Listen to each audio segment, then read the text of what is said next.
Convido o palestrante, ilustríssimo doutor Eron Werner, responsável pelo Laboratório de Biodesign da ASA PUC Rio, membro titular da Academia Latino-Americana de Ultrassonografia e responsável pelo setor de medicina fetal da DASA Rio de Janeiro.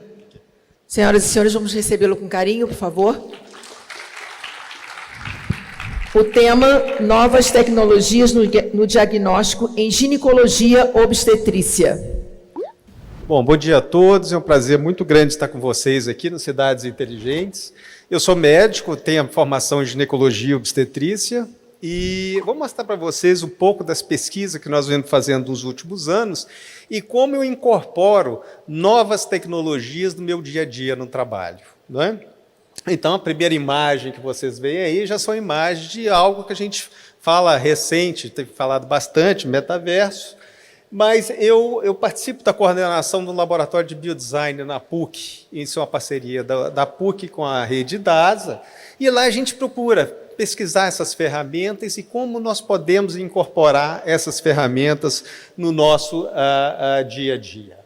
Então, isso é um pouco da evolução do nosso laboratório, a gente faz bastante publicação científica e tudo, e trazendo sempre aplicações nessas tecnologias na área de medicina fetal e hoje na área da medicina no geral. Bom, isso tudo, quando a gente cria ideias são oriundas de equipes multidisciplinares. Então, a minha grande curva de aprendizado foi quando o Museu Nacional do Rio de Janeiro nos procurou na clínica, isso em 2002, para fazer tomografias de peças do Museu Nacional. Então, ali vocês veem, naquela época, nós fazendo, então, tomografias, ali um caixão egípcio, e reconstruindo essas peças do Museu Nacional e levando para impressão 3D. Né? Então, nós começamos a pensar como é que eu posso levar essa curva de aprendizado nossa ali na clínica, com esse acervo do museu, para a área médica. Então, eu levei para a área onde eu trabalho, a medicina fetal, baseada em exames de ultrassonografia e ressonância magnética. Então, como é que eu posso melhorar o meu diagnóstico? Como é que eu posso melhorar o meu ensino para os estudantes? Como é que eu posso melhorar o meu approach com o próprio paciente, o meu approach com a equipe multidisciplinar? Então, nós passamos, então, a reconstruir, então, vocês veem isso, imagens da ultrassonografia tradicional, né, a ultrassonografia 3D, e imagem de ressonância. Então, isso aqui é uma ressonância magnética de um feto. Então, nós pensamos, então, o quê? A trazer essas informações matemáticas que vinham de aparelhos de ultrassom, aparelho de ressonância, aparelho de tomografia e levar a reconstrução à manufatura aditiva. E isso facilitar discussão entre médicos, facilitar planejamentos cirúrgicos e tudo mais. Então, isso foi uma grande novidade na época. Acho que não está passando aqui. Tá, foi.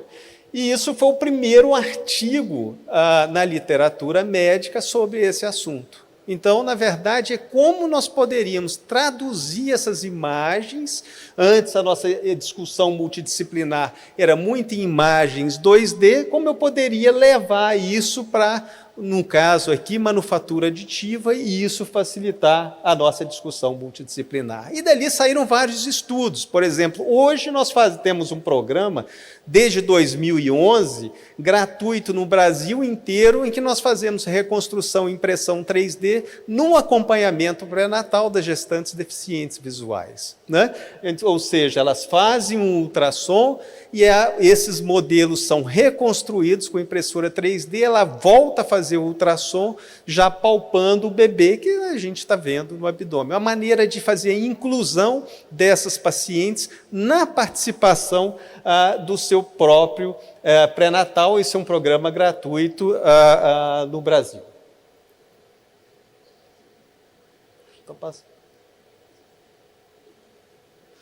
E usamos, então, também essas imagens no planejamento cirúrgico. Então, lá em cima, vocês estão vendo, eu estou mostrando as vias aéreas de o feto, a reconstrução 3D para um planejamento de intervenções intrauterinas, e nós podemos, então, usar várias tecnologias de impressão 3D para fazer esses tipos de reconstrução. E essa curva do aprendizado nosso foi aumentando, né, na área médica, nos ajudando a fazer órteses, peças, guias cirúrgicos em cirurgias ortopédicas e próprias válvulas de respiradores mecânicos, e isso nos ajudou muito durante a pandemia. Então, durante a pandemia, nós paramos um pouco nossos estudos e levamos nossa curva, esse aprendizado nosso, a fazer face shield para doar para os hospitais públicos, a fazer laringoscópio, isso tudo gerando modelos gratuitos para ajudar os médicos na pandemia.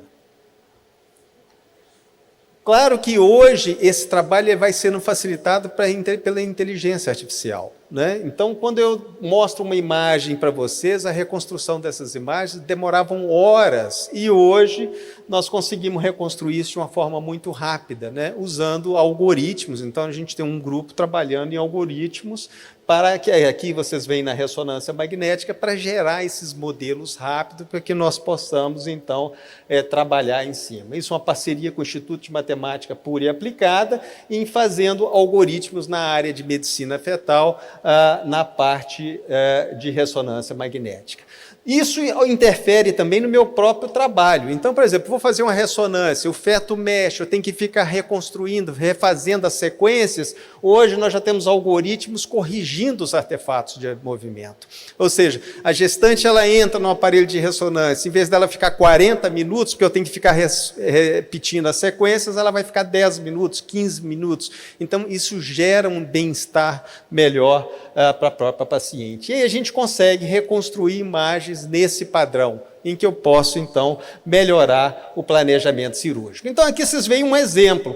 Essas são as imagens, inicialmente, que a gente usava numa discussão multidisciplinar. Isso é um tumor grave num feto, vocês veem a imagem da ressonância, a imagem da ultrassonografia, e hoje o que eu posso fazer? Eu posso reconstruir essas imagens de uma forma muito rápida e jogar isso em plataformas para a discussão multidisciplinar.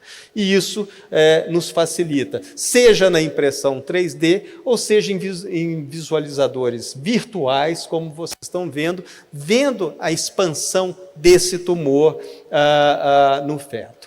Ajuda também nas gestações múltiplas. Então, aqui vocês estão vendo uma gestação quadrigemelar, né, em que eu quero, então, o quê? Avaliar melhor a anatomia desses bebês. Então, eu consigo, então, por exemplo, navegar com realidade virtual entre esses bebês e fazer um melhor estudo anatômico.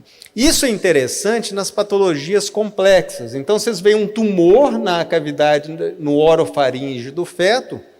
Esse diagnóstico eu já fazia no ultrassom, mas o que o cirurgião pediátrico ele quer saber é a relação dessa tumoração com as outras partes do feto, né? Então, a gente vai antecipando essas informações para o cirurgião que vai receber essa criança depois no pós-natal.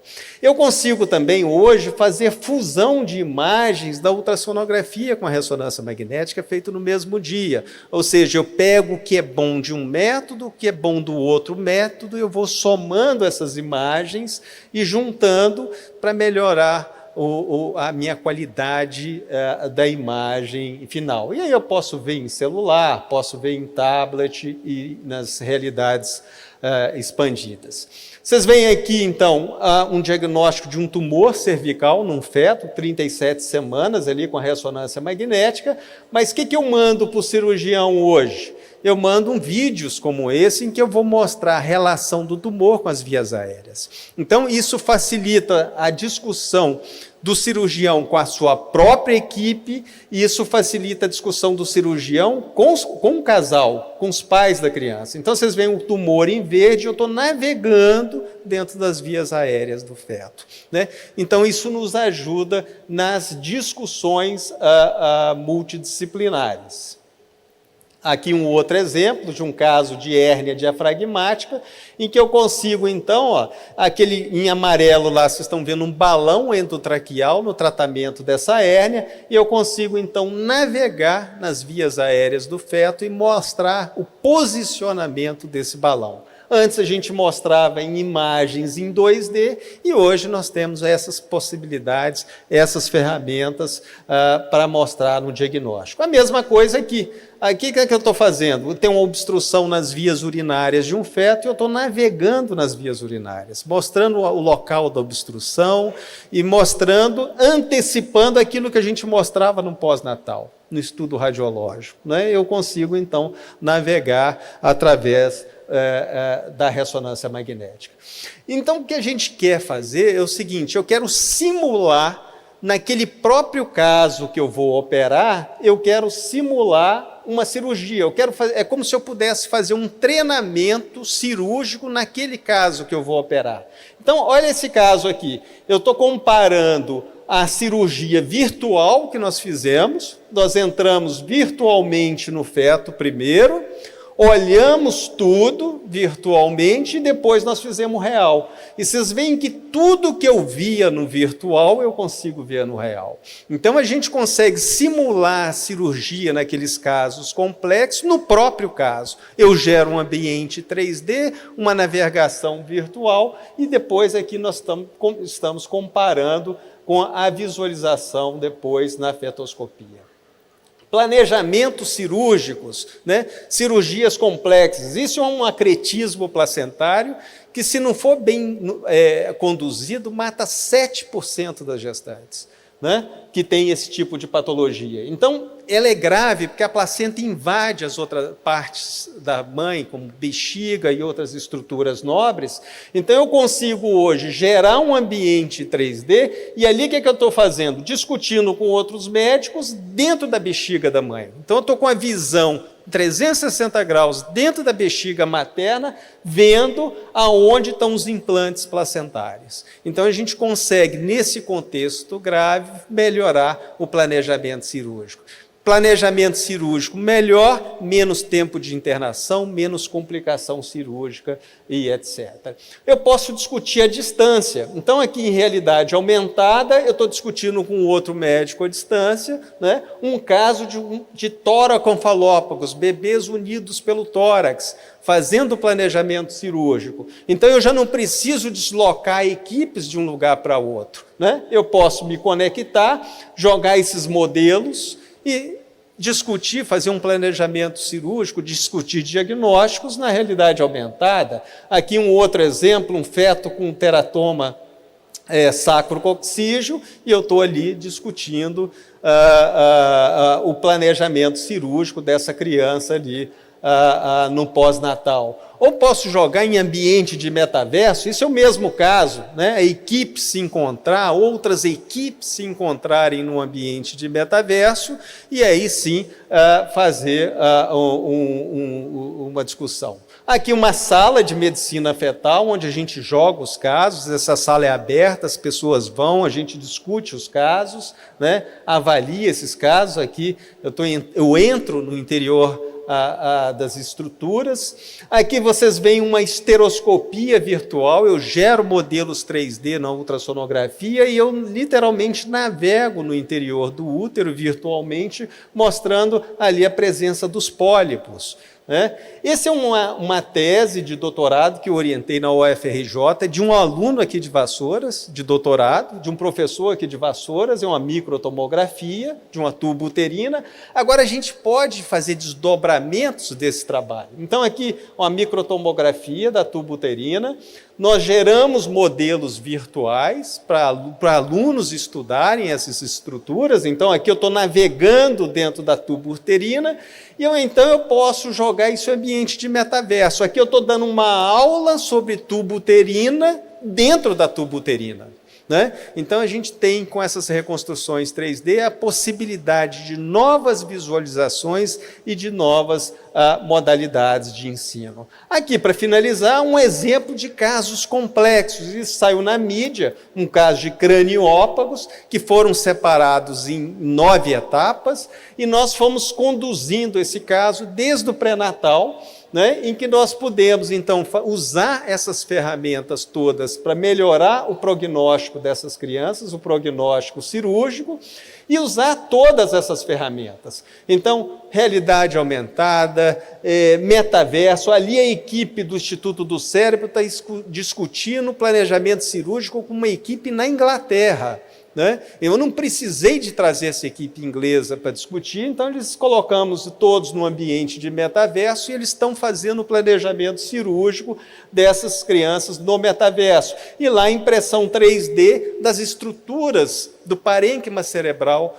de ambos os fetos. Então, aqui a última etapa já da cirurgia, né, essas crianças sendo separadas com a idade com 4 anos de idade. Preceptorias digitais, né, em que médicos hoje discutem com os próprios residentes nesses modelos virtuais, nós fazemos no laboratório, e usar essas imagens também no próprio ato cirúrgico, né, na cirurgia robótica, por exemplo, em que eu posso já jogar essas imagens, esses modelos virtuais na própria estrutura do robô, né? Isso facilitando nos casos complexos, na cirurgia robótica em casos complexos. Então, aqui, eu acho que nós estamos fazendo estudos também com a tecnologia háptica, aplicar essa tecnologia no virtual, em que você vai poder tocar, isso nós publicamos recentemente, poder tocar nessas estruturas virtuais, com sensores na mão, luvas e etc. Esse nosso trabalho teve um desdobramento grande, né? Isso é a coleção do Science Museum em Londres. Então, tem uma sessão no Science Museum que fomos nós que fizemos. Aqui eu fui na época com meu filho, na abertura, né? São modelos impressos em 3D e hoje fazem parte da coleção permanente do Science Museum.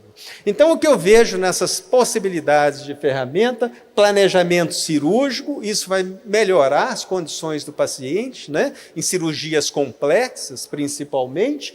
Educação e formação médica, eu não consigo ver hoje a formação médica sem o uso dessas ferramentas, elas estão disponíveis para isso, e isso melhora a comunicação com os pacientes, seus familiares e com a própria equipe multidisciplinar que vai acolher essas pacientes. Muito obrigado, foi um prazer muito grande falar para vocês.